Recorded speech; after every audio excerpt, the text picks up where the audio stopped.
All right. So let's shuffle on now. Let's talk about the other trailer one of the other trailers that released, which was Indiana Jones and the Dial of Destiny. So it was only a TV spot. It wasn't long. Can't check because I don't want to get any sort of lockdown on the surprisingly Disney's one of the least ones, but yeah, I just don't want to risk it with this. It's not. You still got to mess around with it. Yeah, it's just not worth it to me. So, and it was so short anyway, right? We see a de-aged Mads Mikkelsen, which was very weird to see. I'm not going to lie, that was odd.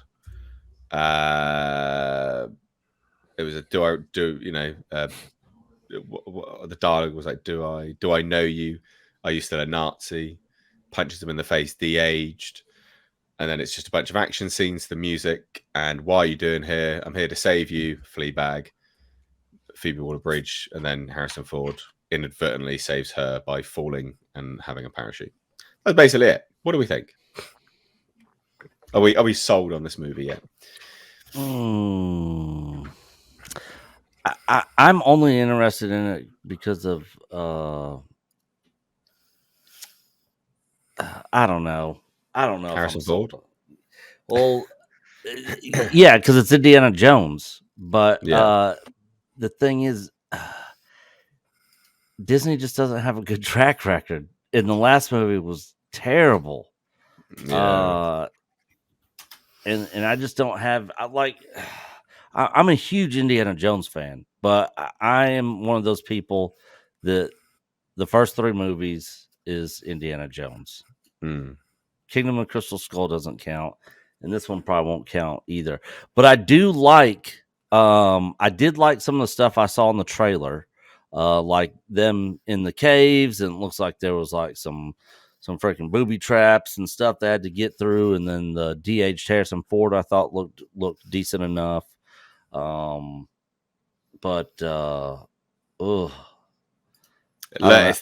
definitely gonna go look see this at that. Isn't that off-putting? Wow. Oh, nice. Wow. Did you not Who's see that lady? Get off my plane. I mean, get off my train. I like Mads. Mads is great, but that is so uncanny to look at.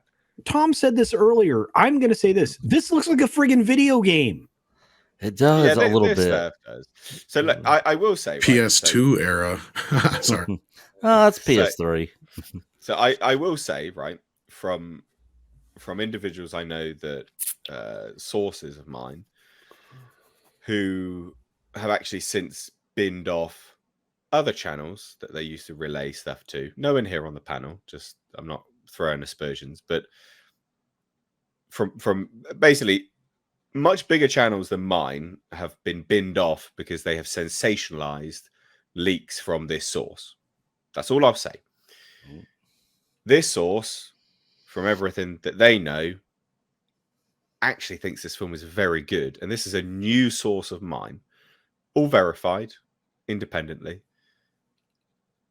Thinks that this film was very, very good. They've also come out and confirmed they've actually confirmed some things. The thing is about this source is that they're quite objective, right? So they also have said, although they think it's a very good film, which confirms someone which I know has actually worked on this film in a department, they also thought it was a decent film. But they also have said, look, like it is an all hands on deck situation right now. There are literally 3 to 4 VFX houses currently working on it, all together in unison, which is almost unheard of. Right? Wow, like so it's not even done yet. No. And this is what I mean, right? They're objective. So they do think it's a good film, but they're like, this is pretty unheard of to have. The budget has ballooned too. I don't know if you heard that. I did. Yeah. So let me just confirm the amount. I can't remember the amount of film, the amount that are working on it right now. They spent more on this than Star Wars, didn't they? Yeah, this is over $300 million. But he's talking about the amount of effects houses right now. Yeah. So it's 1, 2, 3. So it's 3 VFX houses currently working together in unison. That's a lot of VFX houses. that is quite unusual. All working on it in unison at this point in time to get everything done, because they are rushing it so much, right? They're not rushing, but they are obviously, it's a mad scrabble. So they're quite objective. So I'm inclined to believe them, because this is also built on top of a very close source that's actually a friend of mine that worked directly on this film. I can't say more than that, obviously. But I am inclined to believe them, because a lot of it just seems to be corroborating more and more things that I'd heard, is that, like, it's a pretty decent film, all things considered. So I don't know. Like, I'm not going to sit here and say it's crap. I'm just not. Let me see if there's. So talk about your thoughts on the trailer. Yeah. I'll see if I can. If anything, it's not the trailers that are going to get me to watch it. I'm going to go see it because of the Harrison Ford interview he gave. What was the one we read, Tom? Hollywood Reporter. I'm done. I know who the who fuck I am. That was just fantastic interview. And I'm like, Yeah, it was the Variety, I think. It right. made Yeah, me laugh a lot. that is just now that turned it for me. Like, oh, you know what? I love Harrison so much. He's in 1923. He's got a renaissance. I'm gonna go watch it because of him. No, and Mangold, Ford versus Ferrari. That's about it. Some good cast in there. I mean, this But trailer I will just say- did more to reinforce my worries. But go ahead. Sorry, Paul. You're absolutely right. Then I see the trailer, this one, and then I saw the Phoebe Waller dollar lady, and I'm like, oh god. I'm here to rescue you. That lady's got a personality. That's not how the Force works. That's not how rescuing works. So He basically just- says something like that too. Yeah. just to sort of clarify some bits and pieces that I learned about this, is that there was no, the ending didn't leak. There was no mad scrabble to change anything. Basically, what's happened is allegedly there were some reshoots at Elstree Studios, right? So they did some reshoots there because they're all post effects shots from test screenings. And there were 2 test screenings to this movie, and basically it all and this is what makes sense now further to the information I just provided, is that it's all de-aging stuff. It's the de-aging of Harrison Ford. It wasn't selling. So what they did was there's basically minor adjustments to the script to move those effect shots around to, I guess, try and blend them a bit more with everything else, to try and sell them a bit more. But yeah, there's no nothing about Phoebe Waller-Bridge being removed. Nothing like that was part of it. But that's why it makes sense that there's 3 effects houses currently working on trying to sell the DH Harrison Ford a bit more. Well, and he kind of confirmed that they're more or less using deep fake on him, which was hilarious. Because it was kind of the funny, one of the funnier parts of his interview, because it's kind of like, your grandpa trying to explain to you how deep fake works. It was kind of...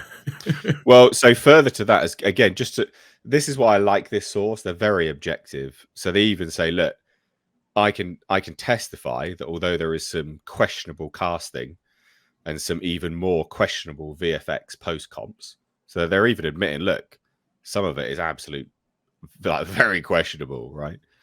But they're like, look, the hyper sensationalized Mangold meltdown, Disney panic, re-edit, removing Phoebe, all of that stuff is just 100% horseshit. That's not happening at all.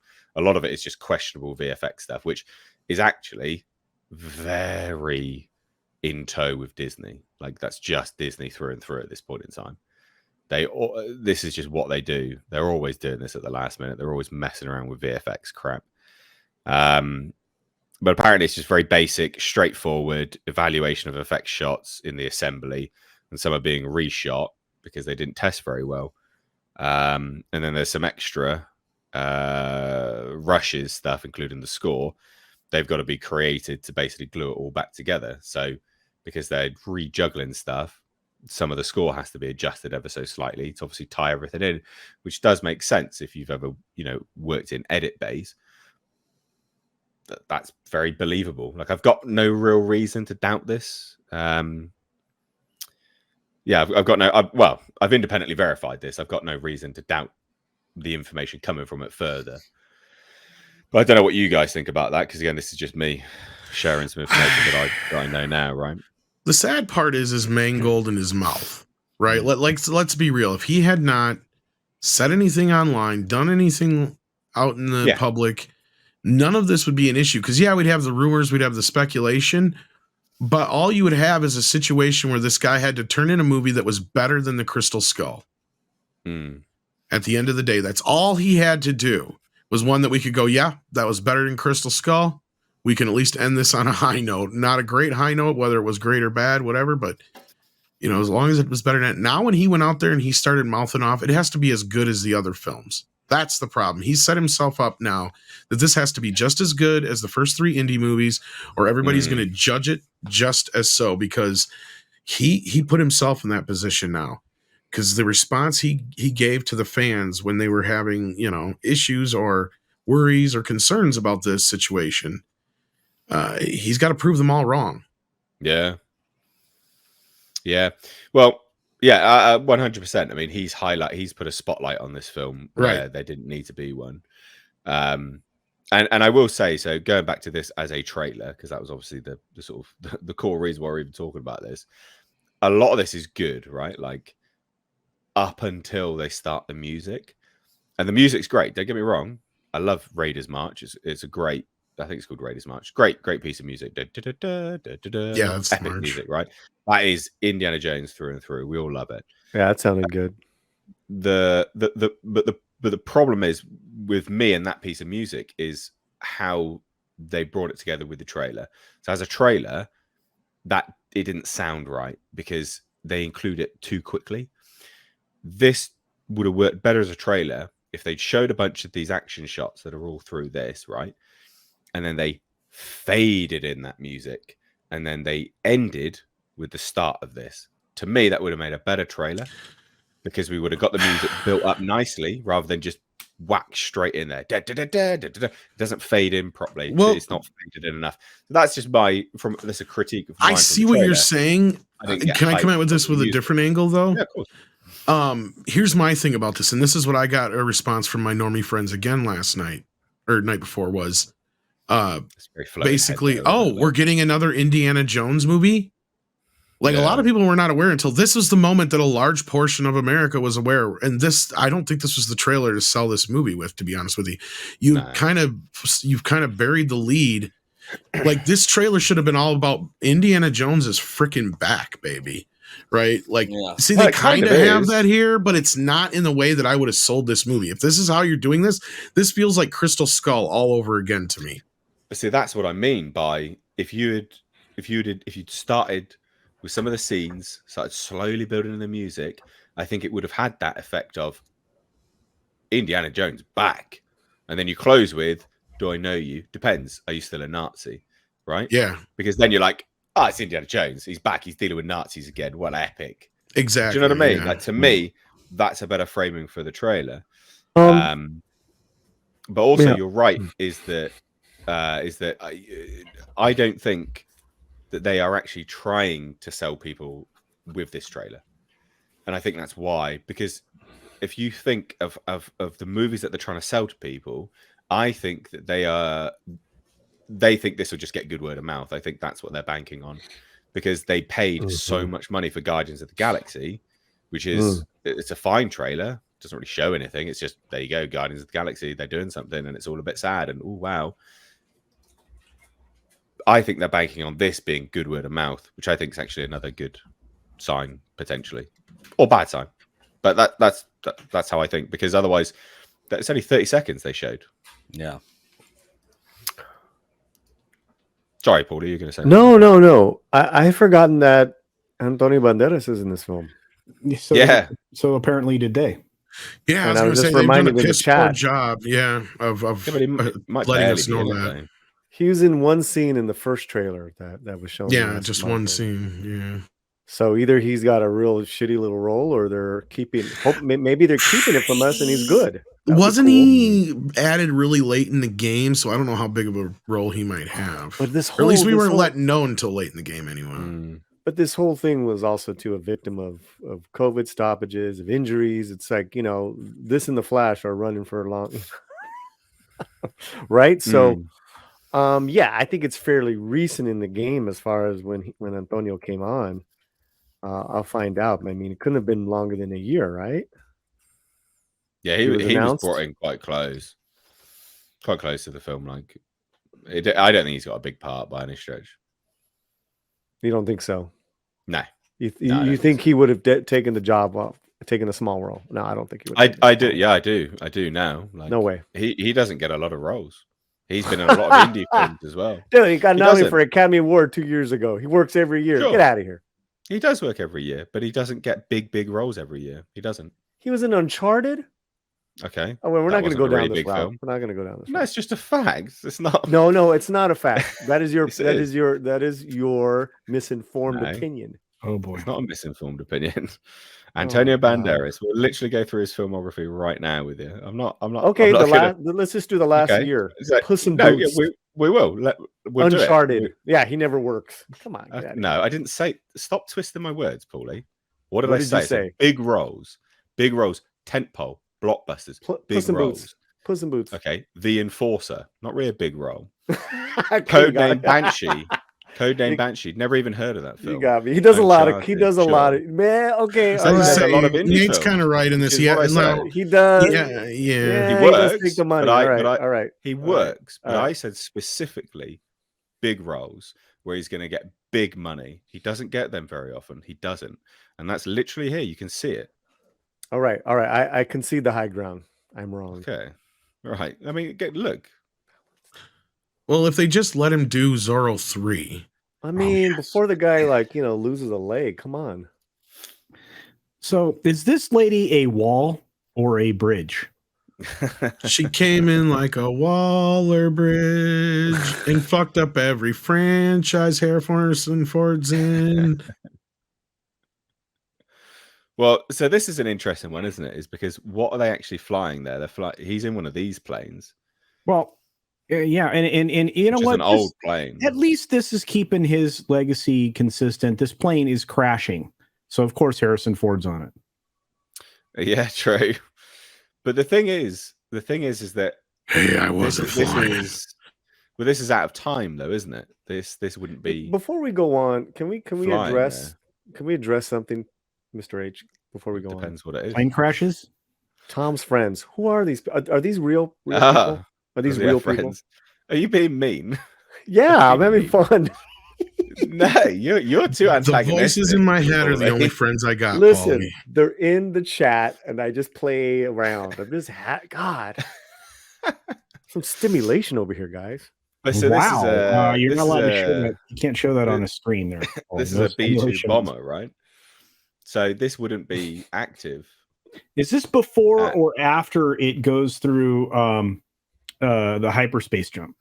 Well, this is the thing. Is this potentially a story leak? Is he? We're revealing too much of the story now. Like, because I was looking at this and I was like, well, what's the plane in the background? Is this an indication that jet? Yeah, I was basically trying to see whether this was like an That's the time traveling plane with the Dial of Destiny in it. Well, there's something to this. Like, that's a plane out of time. That's a bomber out of time, isn't it? Right. So that looks like a fighter jet in the back, doesn't it? Does it though? Like in 1960s, at least. Very weird. I don't know. Anyway, I just thought, but there's also a Nazi, right? Like, see there. Okay, so is this when we go to the bad guy? Full blown Nazi, right there. Really? I don't know. I just thought it was interesting. Like, this is the first sense that you're getting something story-wise that might be a bit. Oh, okay. So are they out of time? What is it? You know, like, we hadn't seen too much of this yet. But also, he's got a parachute on anyway, hasn't he? Well, we saw him go through light speed space in the first trailer, which was clearly them going through time. Yeah, light speed to Endor. And it looked like the front end of that plane. Like, yeah. It did. Yeah, no, you are right. You are right. So it if did I had look to like take a guess, the Nazis had the Dial of Destiny on this plane, and it probably turns whatever vehicle you're in into a time traveling machine. Would be my guess. that. Yeah, potentially. Yeah. Well, yeah. Like I think that's a very worthwhile theory. But yes, I mean, there's that there. That's I don't know. The trailer itself, it doesn't. She's going to save him. Well, no, but he does. Well, no, He does have at the- least Has- save her. I has- mean, he's got the yeah, powers too. Has anyone seen anything she's ever done? I've never seen her do anything. Oh, you haven't seen Solo. Fleabag? No, I Well, haven't she seen. did. I haven't seen Fleabag, but she did. I have. She was a writer on the last James Bond film. Nick, remind us how great she was in Solo. She was the writer. Oh, She was the writer. she was one of the writers on the I'm last. talking James about Bond film. in front of the camera. So you tell me she's a writer and No, she's been in Fleabag. She wrote Fleabag you as well. didn't see She Fleabag, created- big dog. Oh, sorry. She had that other series too, didn't she? But that's why Fleabags? she. No, she Yeah, it was a wasn't sequel, I think. Wasn't it like something about Eve or like? Yeah, like, something oh, about Eve Killing or something. Eve. Killing Eve, and, yeah. Was she chopping the Eve lead into in that, 1,000 or was pieces? the Asian lady? I don't. No, she wasn't in it. No, she was just. Again. So she's a writer. I have no idea who this person is. She's an though. actress. She thinks she's a comedian. Wait a minute. You just told me 2 credits where she writes. Yeah, Yes, she she does is a writer. both. She wrote and starred Oh, that's her. in Fleabag. Yeah. That's the thing that got her famous. She is what they call a double Fucking threat, Polly. Ah. Oh, she Right. was the droid in Solo. That's what I was trying to tell you. We were trying to get. She's the one who makes it work with Pando does. Calrissian. Pando. Yeah. So Nick, what is your impression of the wall or bridge lady? Wow. Nick? Oh, he's gone. All right. Yeah, he's. she he had didn't. She didn't do. Oh, do you have to peace out for a few minutes? a- Yeah. Oh, he did say BRB. Sorry. So you're getting. Oh yeah, she did. Yeah, has did, she ever acted in a movie? Yeah, Solo. Oh, Solo. No, Oh, well. that doesn't count. That's a voiceover.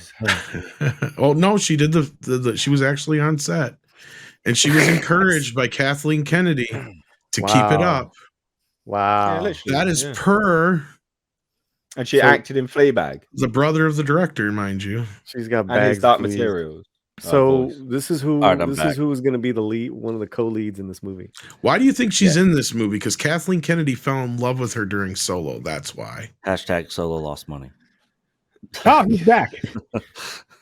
Tell us about the wall or the bridge lady.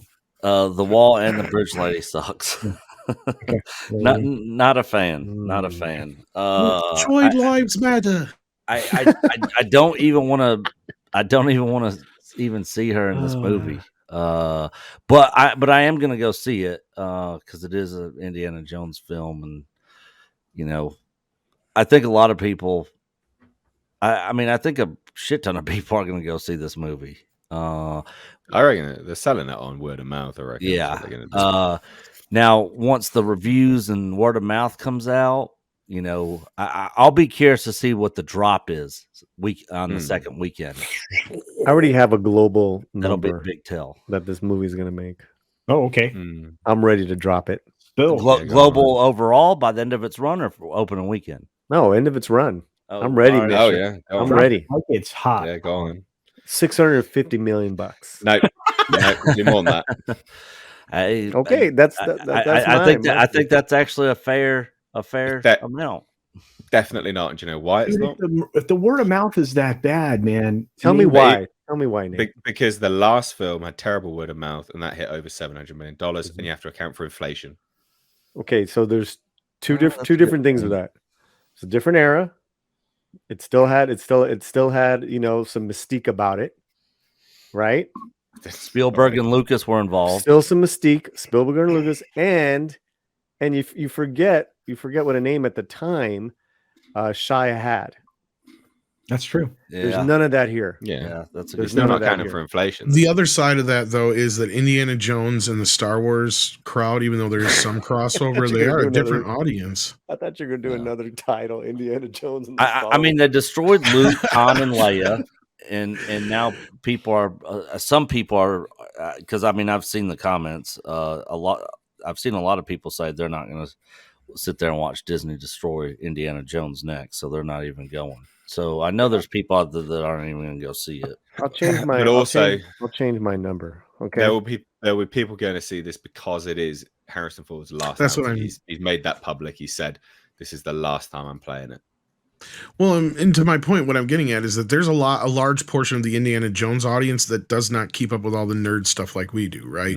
It's a different audience from Star Wars for the most part. Yeah. It's more like the Top Gun audience. Exactly. I was just going to say it's a lot more older audience, and that's why Crystal Skull did so well.